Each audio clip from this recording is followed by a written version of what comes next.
राधे राधे शर्मा जी की कहानी चैनल पर आप सबका हार्दिक हार्दिक स्वागत अभिनंदन। 14 मार्च को है फाल्गुन मास के शुक्ल पक्ष की आमल की एकादशी। तो आज मैं इसकी कथा, महत्व और विधि आपको बताने जा रही हूँ। तो एकादशी के दिन सूर्योदय से पहले उठे, स्नान आदि करके भगवान विष्णु की धूप दीप नैवेद्य फल फूल आदि से पूजा करें। सारा दिन भगवान के नाम का स्मरण करें। रात्रि में दीपदान करें। रात्रि में भगवान विष्णु के नाम का जाप करें तो और भी अच्छा है। दिन भर किसी की निंदा व चुगली मत करें। एक समय फलाहार करें।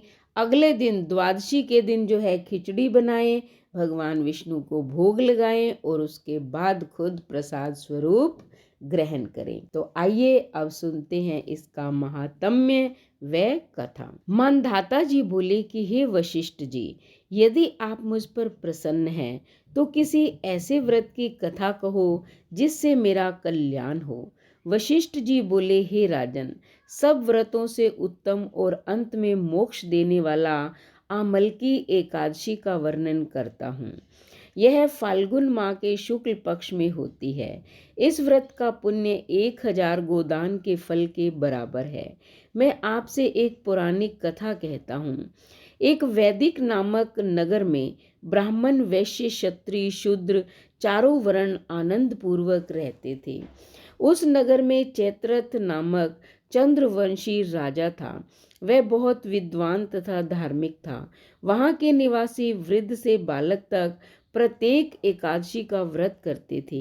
एक समय फाल्गुन मास के शुक्ल पक्ष की आमल की एकादशी आई। उस दिन राजा से प्रजा तक और वृद्ध से बालक तक सब ने खुशी खुशी उस एकादशी का व्रत किया। राजा अपनी प्रजा के साथ मंदिर में जाकर पूर्ण कुंभ स्थापित करके तथा धूप दीप नैवेद्य पंचरतन छत्र आदि से धात्री आंवले का पूजन भी करने लगा।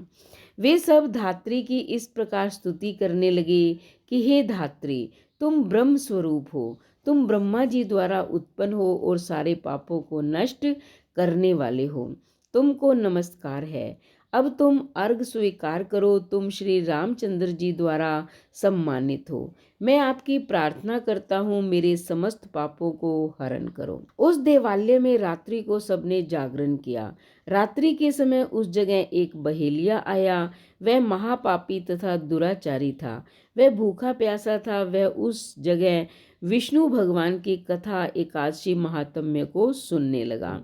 बहेलिया ने उस रात्रि को अन्य लोगों के साथ जागकर व्यतीत किया। प्रातःकाल होते ही सभी लोग अपने अपने घर चले गए। कुछ समय बीतने के पश्चात उस बहेलिये की मृत्यु हो गई। उस आमल की एकादशी के व्रत तथा जागरण के प्रभाव से उसने राजा विदुरथ के घर जन्म लिया। उसका नाम बसुरथ रखा गया। बड़े होने पर वह चतुरंगनी सेना के सहित तथा धन धान्य से युक्त होकर 10 सहस्त्र ग्रामों का पालन करने लगा। वह तेज में सूर्य के, कांति में चंद्रमा के, वीरता में विष्णु भगवान के और क्षमा में पृथ्वी के समान था। वह अत्यंत धार्मिक, सत्यवादी, कर्मवीर और विष्णु भक्त था। वह सदैव यज्ञ किया करता था। एक दिन वह राजा शिकार खेलने के लिए गया। देवयोग से वह राजा रास्ता भूल गया। तब वह उसी वन में एक वृक्ष के नीचे सो गया। उसी समय पहाड़ी मलेच्छ वहां आए और राजा को अकेला देखकर उस पर टूट पड़े। मारो मारो शब्द करने लगे। वह मलेच्छ कहने लगे कि इस दुष्ट राजा ने हमारे संबंधियों को मारा है तथा देश से निकाल दिया है, अतः इसे अब अवश्य मारना चाहिए। ऐसा कहकर वे मलेच्छ राजा पर अस्त्र शस्त्र का प्रहार करने लगे। उनके अस्त्र शस्त्र राजा के शरीर पर गिरते ही नष्ट हो जाते और शरीर पर पुष्पों की वर्षा होने लगती। उन मलेच्छों के अस्त्र शस्त्र उन पर उल्टा प्रहार करने लगे, जिससे वे मूर्छित हो गए।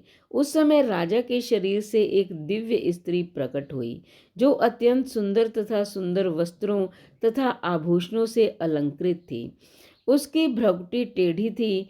आंखों से लाल लाल अग्नि निकल रही थी।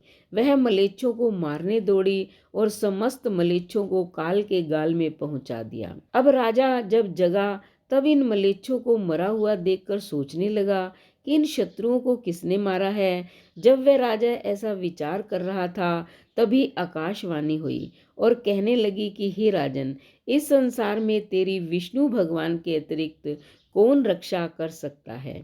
इस आकाशवाणी को सुनकर राजा अपने नगर को वापस आ गया और सुखपूर्वक राज्य करने लगा।